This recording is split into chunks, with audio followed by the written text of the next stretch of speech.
എല്ലാവർക്കും നമസ്കാരം. Welcome to Vinee's tasty corner. ഇന്നത്തെ നമ്മുടെ റെസിപ്പി ഒരു ഈവനിങ് സ്നാക്ക് ഐറ്റമാണ്. അപ്പോൾ വളരെ ടേസ്റ്റി ആയിട്ടുള്ള ഒനിയൻ മസാല പക്കോട. നമ്മൾ ബേക്കറികളിലെല്ലാം കിട്ടുന്ന പോലെ തന്നെ നമുക്കിത് വീട്ടിലും ചെയ്തെടുക്കാനായിട്ട് പറ്റും.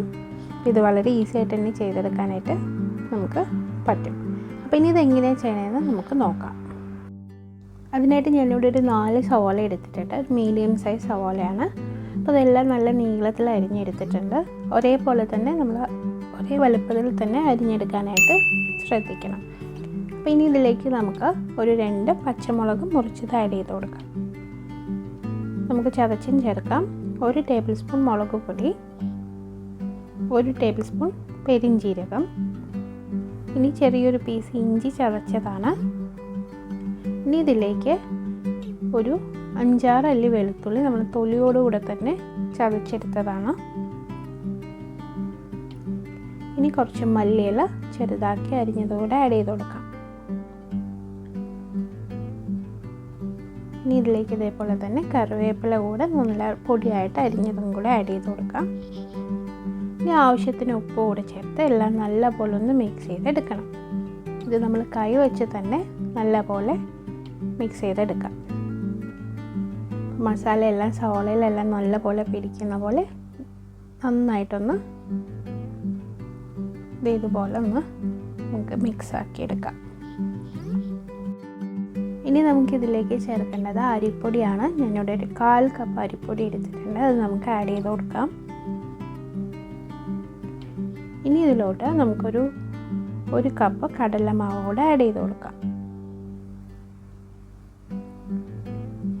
ഇനി ഇതെല്ലാം നല്ലപോലെ ഒന്ന് മിക്സ് ചെയ്തെടുക്കണം. ഇതിൽ നമ്മൾ വെള്ളം ഒട്ടും ചേർക്കുന്നില്ല. നമ്മൾ സവാളയിൽ നിന്ന് തന്നെ വെള്ളം ഉണ്ടാവും, അത് തന്നെ മതിയാവും. ഇനി നമുക്കിതിലേക്ക് ഒരു 2 ടേബിൾ സ്പൂൺ ചൂടുള്ള എണ്ണ ഒന്ന് ആഡ് ചെയ്ത് കൊടുക്കാം. ഞാനിവിടെ റിഫൈൻഡ് ഓയിലാണ് എടുത്തത്. അപ്പം ഇനി നമുക്കിതിലേക്ക് ഒരു നുള്ള ബേക്കിംഗ് സോഡ കൂടെ ആഡ് ചെയ്ത് കൊടുക്കാം. ആവശ്യത്തിന് ഉപ്പ് നമ്മൾ സവാളയിൽ ആദ്യം ചേർത്തതാണ്. ആവശ്യമുണ്ടെങ്കിൽ നമുക്ക് ചേർക്കാം. എന്നിട്ട് നല്ലപോലെ ഒന്ന് മിക്സ് ചെയ്തെടുക്കണം ഇതുപോലെ. എന്നിട്ട് നമുക്കിതിലേക്ക് ഒരു 2 വറ്റൽമുളക് മുറിച്ചതോടെ നമുക്കൊന്ന് ആഡ് ചെയ്ത് കൊടുക്കാം. എന്നിട്ട് നല്ലപോലെ ഒന്നുകൂടെ ഒന്ന് മിക്സ് ചെയ്യാം. ഇപ്പോൾ നമ്മുടെ ബാറ്റർ റെഡിയാണ്. നമ്മളിതിലൊട്ടും വെള്ളം യൂസ് ചെയ്തിട്ടില്ല. ഇനി നമ്മൾ എണ്ണ നന്നായി ചൂടായിട്ടുണ്ട്. നമുക്കിനിത് ഫ്രൈ ചെയ്തെടുക്കാം. ഇതുപോലെ ചെറിയ ചെറിയ പീസസ് ആയിട്ട് വേണം നമുക്ക് ഫ്രൈ ചെയ്തെടുക്കാനായിട്ട്. അപ്പോൾ നമ്മുടെ സവാളയെല്ലാം നല്ല ക്രിസ്പി ആയിട്ട് കിട്ടും. ഫ്ലെയിം നമ്മൾ ആദ്യം ഹൈ ഫ്ലെയിമിൽ വെച്ച് എണ്ണ നന്നായി ചൂടായതിന് ശേഷം നല്ലപോലെ ഫ്ലെയിം കുറച്ച് വെച്ച് വേണം കുക്ക് ചെയ്യാനായിട്ട്. അല്ലെങ്കിൽ നമ്മുടെ പക്കോട അകം കുക്കാവാതെ ഇരിക്കും.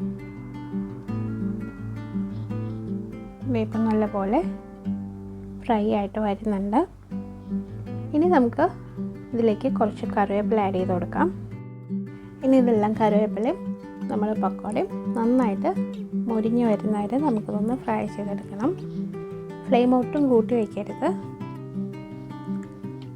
നന്നായിട്ട് ഗോൾഡൻ കളർ ആവുന്നവരെ നമുക്കിതൊന്ന് ഫ്രൈ ചെയ്തെടുക്കാം. ഇതിപ്പം നമ്മുടെ പക്കോട റെഡി ആയിട്ടുണ്ട്. നമുക്കിനി ഇത് എണ്ണയിൽ നിന്ന് എടുക്കാം.